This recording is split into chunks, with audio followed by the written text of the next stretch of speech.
The charity Something to Look Forward To was formed in December 2015. We became operational in the following February. It was born from the idea of my mother and my stepfather. My mum, Fiona, was diagnosed with primary breast cancer in 2007, which then became secondary in 2013, which unfortunately is terminal. And we learnt firsthand as a family how important it is to create memories together when someone's been diagnosed with cancer, and to have something to look forward to. But we also learnt that when you are diagnosed with cancer, finances are impacted. So at a time when you want to be doing these things like going out for a restaurant meal or going for a short break somewhere is the time that you can least afford to do it. So the idea of the charity was to be able to provide free gifts and experiences to other families across the UK. And the way we do that is by working with kind and caring individuals and businesses who donate all of the provision that we offer. We've just entered our 7th year of operations, and to date we've supported just under 20,000 people affected by cancer. So that includes the person with the cancer diagnosis, but also the family members, carers and friends that are also supported via the provision. We've provided over 3,000 gifts, and the value of the gifts and experiences we've provided is £916,000. So we're getting close to that £1 million mark, and we might reach that by the end of year 7. So we're very excited about that. So I started off as a service and development manager when my mum was alive, and I was working alongside her as the founding director. I've now stepped up since she passed away to become the managing director. Got some big boots to fill. I essentially oversee the whole running of the service. That means that I manage the delivery of our projects. I supervise all of our staff.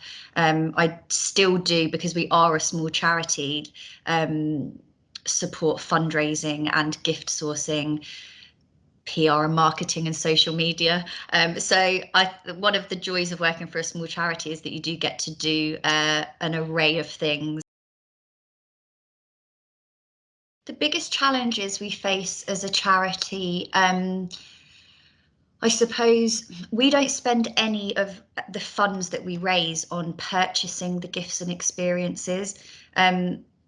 What we actually use the fundraising for is to fund our project workers and our gift sources to build relationships with individuals and businesses, use their skills and expertise to encourage them to donate. And the reason we do it that way is because it makes us so much more cost effective. So we've learned over the years that we triple the value of the funds provided into the amount of gifts and experiences we can provide. So what that means, it's fantastic, but what that means in terms of difficulties is that we're not only fundraising to source the gifts and experiences, but we're fundraising to provide the salaries for our workers as well.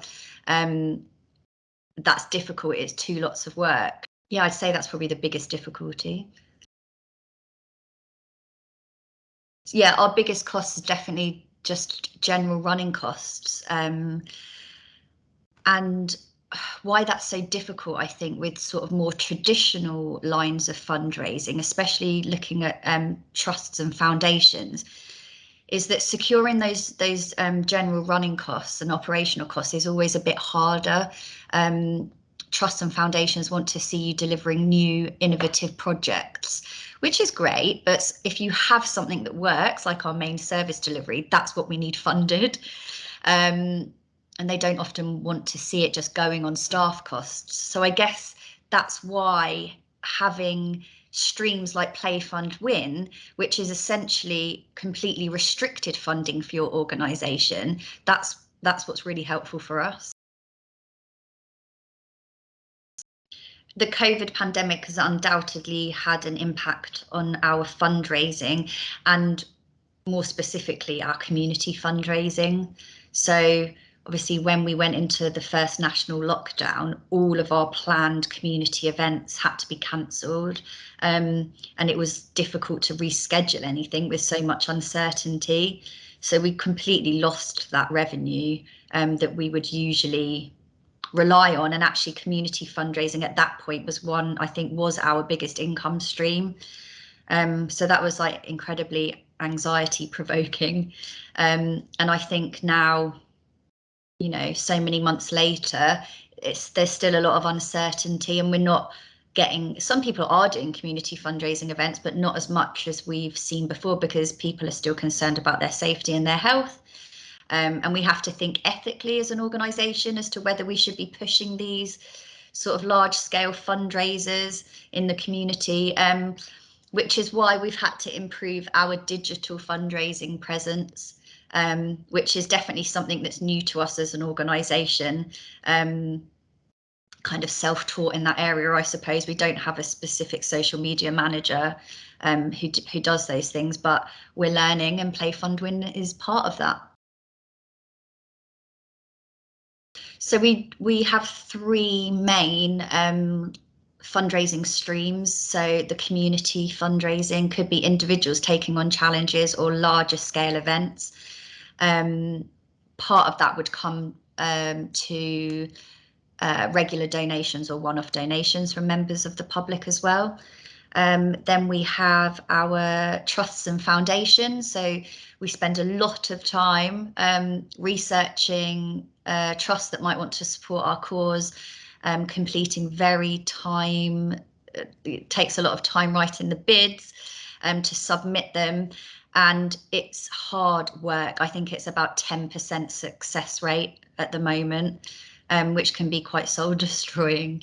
But we do need to have sort of regular different streams essentially coming in. And the third one is corporate fundraising. So obviously building relationships with larger businesses and asking them to donate on a regular basis, and, you know, securing partnerships. And I guess, yeah, the new one for us now is sort of more digital campaigns. So we've run 2 Christmases in a row, we've run what's called the Big Give campaign, and now we're working with Play Fund Win to do monthly raffles. I think the traditional sort of fundraising events will still go ahead, because not everyone is switched on, I suppose, but undoubtedly you need to have a digital presence, and I think, yeah, obviously part of that is to help your fundraising as well, and we're aware of that and sort of trying to move with the times, and we've really tried to improve our supporter journey as well. As a small charity, I suppose that was difficult for us to concentrate on in the beginning, but now, yeah, we're really trying to improve that and to engage people in the digital campaigns that we're running. I think the setup was really simple, and we felt very supported, even from the beginning when we were finding out about whether we actually wanted to work with Play Fund Win, like having some really sort of honest, open and frank conversations was really, really helpful. Our first draw, we offered an experience rather than a cash prize, and that was a 5-course tasting menu in a top London restaurant. So we obviously had to source that through one of our donors. And then really it kind of went to Play Fund Win to help us create all the assets we needed, advice around how to push things out, where to advertise things, how to market it. And then, yeah, we had a month to sort of reach people, to engage people in the draw via regular social media posts. We utilised our 3 social media platforms, our e-newsletter and our charity website. I guess being able to speak to Kyle about essentially some of our concerns and worries with it, because we provide experiences to our cancer community. We wanted to be really careful about kind of what we offered as a prize in fundraising as well, and just having him there, I suppose, throughout the whole of the process, actually. Although we worked with James most closely, I feel like Kyle was always there, kind of overlooking, ensuring that we were receiving all the support we could get, really. And that's quite impressive from a more senior member of staff. So the funds that we've raised from our first draw, because they are unrestricted, it will go into helping us deliver the service in 2022. More specifically, we have always delivered what we've called our main gift programme, which has never been formally funded, which is absolutely bizarre.